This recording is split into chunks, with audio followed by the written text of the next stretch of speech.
हरिओम। ओम आनंद ma'am, Om Shanti ma'am, ओम ज्ञान ma'am, आप सभी दर्शकों का हमारे चैनल पर स्वागत है। आज हम लोग बीएड थर्ड सेमेस्टर के अंतर्गत समावेशी अधिगम के अनुकूल कक्षाओं का निर्माण, समावेशी शिक्षा के अंतर्गत आपको बताया जा चुका है कि सभी प्रकार के बालकों को एक साथ सामान्य अध्ययन कराया जाता है, परंतु जो विशेष बालक हैं उनको सिखाने के लिए अन्य लोगों का या परिवार का या अभिभावकों का सहयोग भी लिया जाता है। यानी समावेशी शिक्षा सभी प्रकार के बालकों को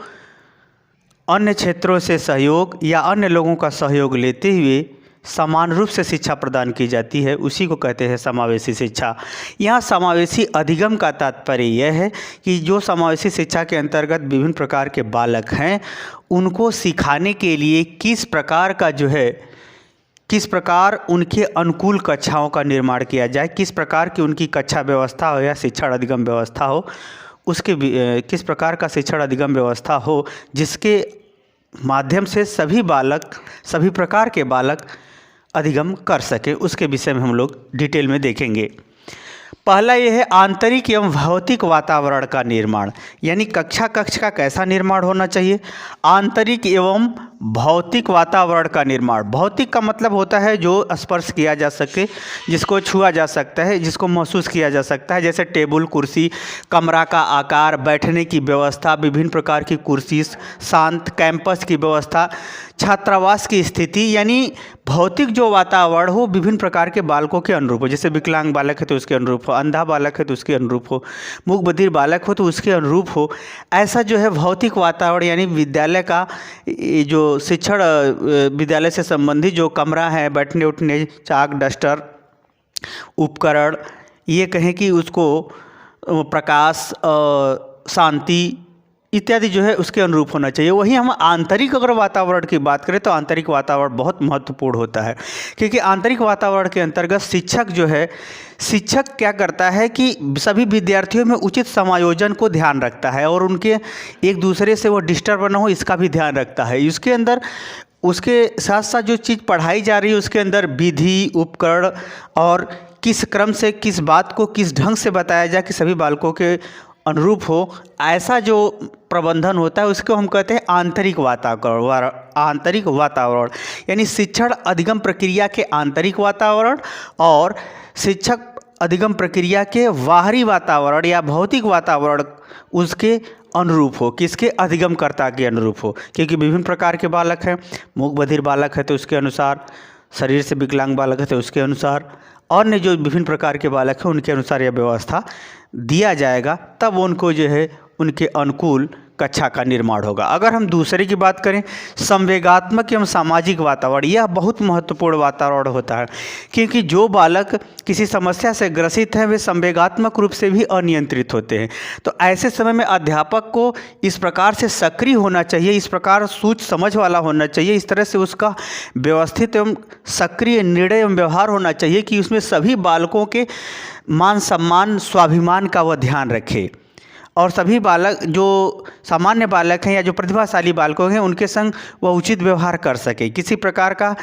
असहजता उत्पन्न या किसी प्रकार का समस्या उत्पन्न न करे, बल्कि सहयोगात्मक प्रवृत्तियों का निर्माण करे। वहीं समाज में उनको सरवाइव करने के लिए जो विशेष प्रकार के बालक हैं, जो विशिष्टता है जिन बालकों में, उनको सामाजिक मूल्यों के अनुरूप हाव भाव, व्यवहार इत्यादि भी सिखाया जाए। साथ ही उनके अंदर जो भेदभाव या प्राकृतिक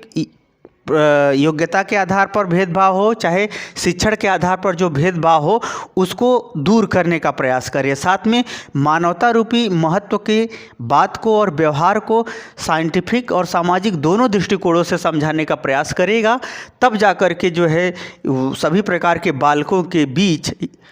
सामान्य रूप से समान कक्षा का निर्माण समान अधिगम के लिए किया जा सकता है। तो यानी संवेगात्मक और सामाजिक वातावरण का भी निर्माण समावेशी कक्षा के लिए अनुकूल होता है, यानी करना आवश्यक होता है। अगर हम तीसरे की बात करें, शिक्षण अधिगम शिक्षण और अधिगम का अनुदेशन। शिक्षण अधिगम की यहाँ बात हो रही कि अध्यापक को भी निर्देश समय समय पर सरकार के माध्यम से या विशिष्ट व्यक्तियों के माध्यम से या विशिष्ट शिक्षाविदों के माध्यम से या विभिन्न प्रकार के मनोवैज्ञानिकों के माध्यम से या विभिन्न प्रकार के जो शिक्षा के क्षेत्र से जो है विशेष शोध के माध्यम से जो डॉक्टर उपाधि धारण करने वाले उनके माध्यम से निर्देश दिया जाना चाहिए। इस प्रकार से शिक्षण का निर्देश दिया जाना चाहिए कि वह सरल, एकदम सरल से सरल ढंग से पढ़ाते हुए बच्चों को बोध करा सकें और जो है बोधगम्य यानी 2 बार लिखो सुबोध यानी सरलता से बोध हो सके और बच्चे उसे समझ सके, ताकि बच्चों में सकारात्मक गतिविधियों का विकास हो। अगर उनको सीखने में कोई बाधा उत्पन्न हो रही तो उसका उपचार किया जा सके। वहीं अधिगम की अगर हम बात करें तो अधिगम की बात यह है कि बालक किस प्रकार से अधिगम करे, किस सरल ढंग से कोई बात को सीख सके, उन विधियों को बताना, बच्चों को वह निर्देश देना और उसके लिए उनको प्रशिक्षण देना या अभ्यास कराना ताकि उनके कला कौशल और सीखने की जो शैली है उसमें सुधार हो सके, कला कौशल का विकास हो सके, वो आत्मनिर्भर हो सके और ताकि जो है विद्यार्थी अधिगम के माध्यम से निर्देश पा करके सीखने में सरलता प्राप्त करें और शिक्षक पढ़ाने की गतिविधियों में निर्देश प्राप्त करके विषय वस्तु को सकारात्मक रूप से सिखाते हुए उनके और अवरोधों को दूर करते हुए प्रशिक्षण या शिक्षण का कार्य करने में सफल हो सके। यह भी जो है समावेशी अधिगम के लिए अनुकूल कक्षाओं के संदर्भ में निर्माण का एक आधार बनता है, जो अधिगम और शिक्षण के अनुदेशन से संबंधित होता है। चौथा अगर हम बात करें उपयुक्त शिक्षण तकनीकी एवं नवाचार। अब ये विभिन्न प्रकार के बालक होते हैं, उसमें सभी प्रकार के विभिन्न प्रकार के बालकों की क्षमता होती है, योग्यता होती है। उन क्षमताओं योग्यता यानी प्रकृति को ध्यान में रखते हुए किस उपकरण का प्रयोग करें, किस विषय के लिए करें या किस विषय में किन प्रयोगात्मक या क्रियात्मक इत्यादि गतिविधियों से संबंधित जो स्थितियां हैं उनमें कौन कौन से हम विधि उपकरण ऑडियो वीडियो जो भी उपकरण होते हैं प्रोजेक्टर इत्यादि का प्रयोग करें, उसके माध्यम से जो है उसे हम सिखाने का जो है कार्य करें। साथ ही विशिष्टता और उस विधि का इस प्रकार विशेष ढंग से प्रयोग करें कि बालक जो है किसी विशेष समस्या के कारण से अगर अधिगम में बाधा उत्पन्न हुई तो उसे भी दूर किया जा सके। साथ ही अगर वर्तमान समय में कोई वैज्ञानिकों द्वारा या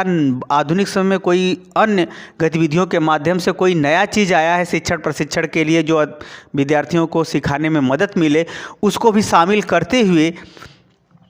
शिक्षण का कार्य किया जाए, ताकि जो है ये विशेष प्रकार के जो बालक हैं उनको सामान्य रूप से सबको साथ में अधिगम कराया जा सके। अगर वही हम 5वें की बात करें तो शिक्षण से आगामी क्रिया का प्रबंधन। शिक्षण से आगामी का तात्पर्य है कि कक्ष के अलावा जो प्रयोगात्मक कार्य होते हैं, सांस्कृतिक कार्य होते हैं, भ्रमण संबंधी कार्य होते हैं, पुस्तकालय संबंधी कार्य होते हैं, या फिर ये कहें कि जो है विशेष प्रतिस्पर्धात्मक कार्य होते हैं, प्रतियोगात्मक कार्य होते हैं, ये जो प्रतिस्पर्धा प्रबंधन सांस्कृतिक कार्यक्रम होते हैं इत्यादि को जो है इस प्रकार से अरेंज किया जाए, इस प्रकार से आयोजित किया जाए कि सभी प्रकार के बालकों को सीखने का अवसर मिले, ताकि जो विशेष प्रकार के बालक है उपकरणों के माध्यम से सिखाया जाए और उनका समय समय पर विशेष ढंग से जो है परीक्षण और मूल्यांकन की भी गतिविधियों को अपनाया जाए, ताकि उनका जो है एक प्रकार से जो है सर्वांगीण विकास को बढ़ावा मिल सके। तो यानी कहने का मतलब होता है शिक्षण से आगामी क्रियाओं का भी व्यवस्था विभिन्न प्रकार के बालकों को ध्यान में रख करके किया जाए और उनका मूल्यांकन और उनका परीक्षा भी विशेष प्रकार से ध्यान में रखते हुए निर्धारित एवं किया जाए, ताकि उनको जो है अपने जीवन के व्यक्तित्व के विकास के संदर्भ में सर्वांगीण दृष्टिकोण या व्यवस्थित दृष्टिकोण प्राप्त हो सके। यह भी व्यवस्था जो है समावेशी अधिगम को बढ़ावा देने के लिए उपयुक्त विधि है शिक्षण सहगामी का प्रबंधन। छठा की अगर हम बात करें विशिष्ट व्यक्तित्व का शिक्षक। विशिष्ट व्यक्तित्व का शिक्षण का यहाँ तात्पर्य है कि सामान्यतः समावेशी कक्षा को जो है